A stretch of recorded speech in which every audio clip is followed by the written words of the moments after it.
Hey, what's up you guys? Bloody Jacob here to bring you my review of this week's episode of The Strain on FX, which was episode 7 of the final season called Ouroboros. And probably one of the most significant episodes in the whole series. You guys know how I felt about this last season of the show. Overall, I do think it's still been kind of underwhelming, a little bit disappointing. And, I just think they could have gone about it a different way than they had. But this episode, let me tell you, it was a really, really good one. The past couple episodes have been a little bit closer to par of what I was expecting, although still not really quite there. But this episode, okay, spoilers in the title. I really hope you've seen this episode if you're watching this video. But we finally see the final payoff of the long, storied rivalry or history between Abraham Setrakian and Thomas Eichorst, David Bradley and Richard Sammel. Really, really worth it, just for their scenes together in this episode alone. We'll talk more about that in just a minute, though. But let's talk about the other little bits we got in this episode, which wasn't much. It was a pretty condensed episode to what took place towards the end here. We still have Jonathan Hyde playing the Master, and he's done a decent job. Although I feel like his weird arm crossing thing in this episode looked a little bit funny. I don't know. I don't think he's been our best Master. I don't know. Well, we see towards the beginning of the episode that Eichorst almost begs the Master to kill him for failing him, and the shame of that. But the Master pretty much cements in Eichorst's head that the greater failing would be, deciding or letting himself go out as someone who continuously failed and didn't have it in him to, finish it, to their race. So this sort of pushes Eichorst to act a little bit more. Meanwhile, we have Dutch taking care of the professor, and they had some nice scenes together. When they got the Lewin back, and how concerned Dutch was about him, I thought was good. But besides the final sequence, my other favorite scene of the episode definitely had to be the moment between Eph and Setrakian. Of course, our two main characters on the show. I still have a slight preference for Eph. I still think Eph is my favorite character by a bit. But there would be no show, without Setrakian. I don't deny that. And of course, a very vital and integral character, as I just sort of explained. Just Eph telling about what happened with Zach at the end of season 3, and just their back and forth over that. Setrakian actually trying to remove some of the guilt off of him, talking about his own that he carried with him for 50 plus years now, since what happened to Miriam and everything like that. I thought it was a really well acted scene on the part of both David Bradley and Corey Stoll. It got me in the feels a little bit, and that's one of the things I've been waiting for. Feels and intensity, and we were getting it in this episode. So I love that scene. Meanwhile, we also have Fet, Quinlan, and Romo, what am I saying? I don't remember the guy's name, but the guy's been helping him, with the warhead and everything like that. It's picking up. They're at least getting closer to joining the others, except the bridges have just been blown, so I'm not sure they're going to get crossed now, maybe, a boat or a ferry again or something like that somehow. But the bridges are, destroyed. The, tunnels are just completely blocked off now. So, they're going to find a way to get in, obviously. But as far as getting out, it's going to definitely make for a more intense scenario in the final episode or so, I think. So I like that there. Cream was killed as well, which I wasn't bothered by. He should have been dead long ago. So I thought that was fine, and how the Master and Eichorst basically just tossed him aside and just really rubbed his face in the kind of person he is. I thought was pretty good. Because even though they're such evil, sinister type of beings and people, I guess, they still just shame people who are that and stupid. So I like that quite a bit. Cream definitely deserved it. And they turned him, though, and used him a little bit more, but, he was done. So I like that. And then why don't we talk about the main, everyone's big takeaway from the episode, and, justifiably. I'm still watching Justified, by the way. Anyway. It is after 2 a.m., almost 3 a.m. now, so forgive me if I act more idiotic than usual. Anyway, why don't we actually talk about the episode?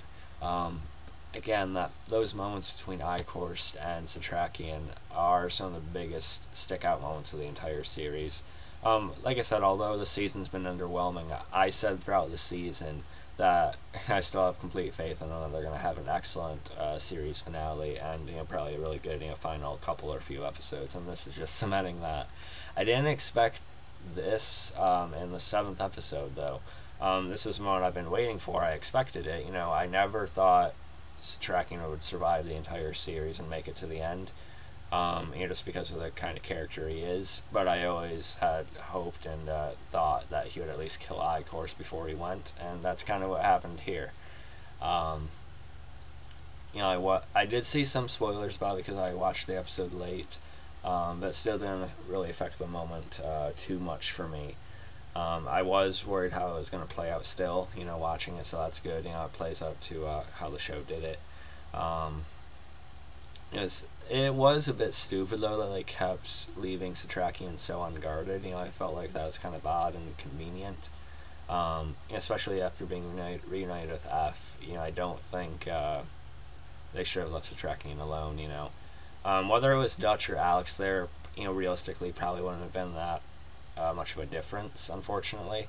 But I just feel like leaving Alex behind, the only one to guard Setrakian, was a bit of a mistake. I know he didn't really have a lot of people to throw around, especially with Fet and Quinlan still outside.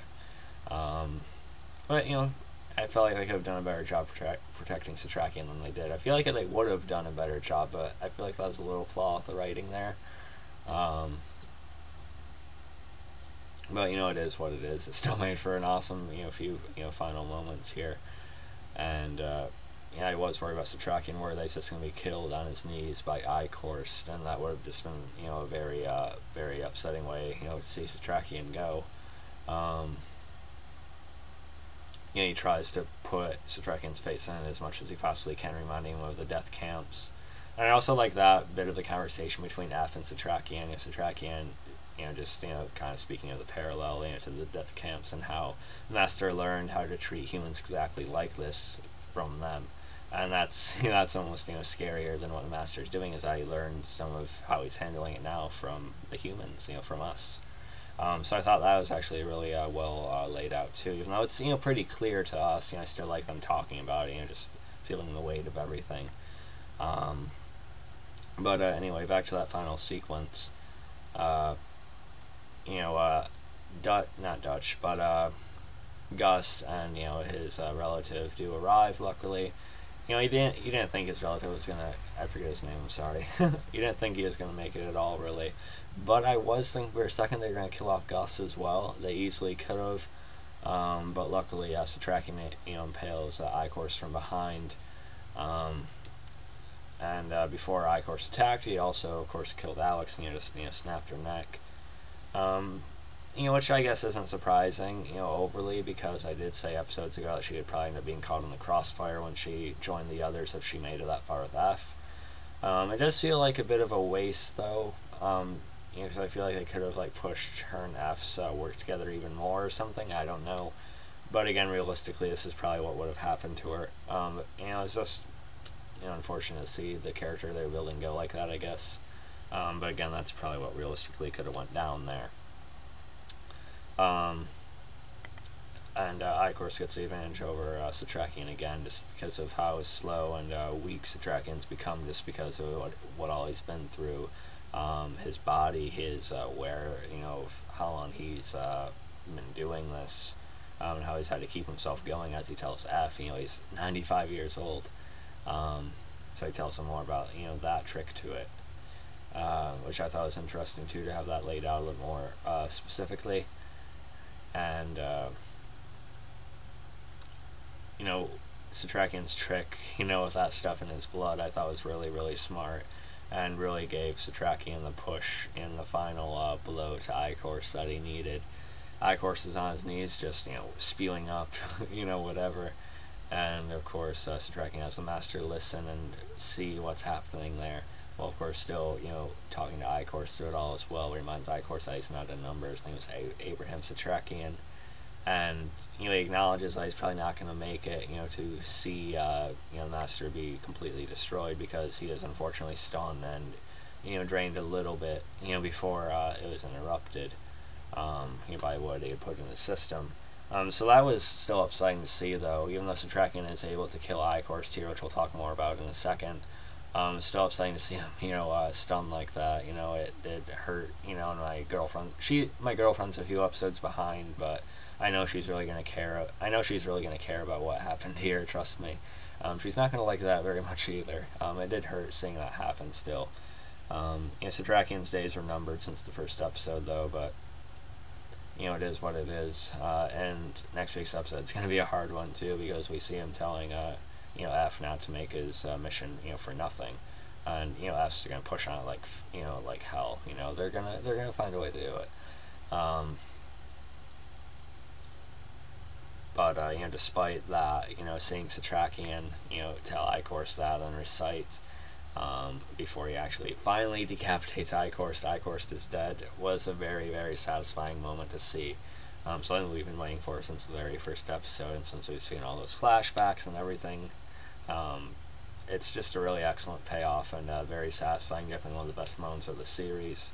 You know, Richard Sammel and David Bradley always did really well together. I've geeked out when Richard Sammel Eichorst has noticed me on Twitter a couple times, so that's been nice.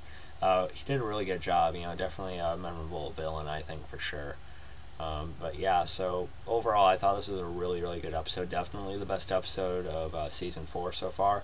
You know, again, it hasn't been bad. You know, I just don't think all of it's lived up to what it could have been. But this is definitely a great episode, probably one of the best of the series. And definitely sets, you know, the tone, you know, for the final 3 episodes here. 3 episodes left. You know, I'm really excited to see what they're gonna do, though. You know, I do still have a lot of faith in them, so I think it should be pretty great.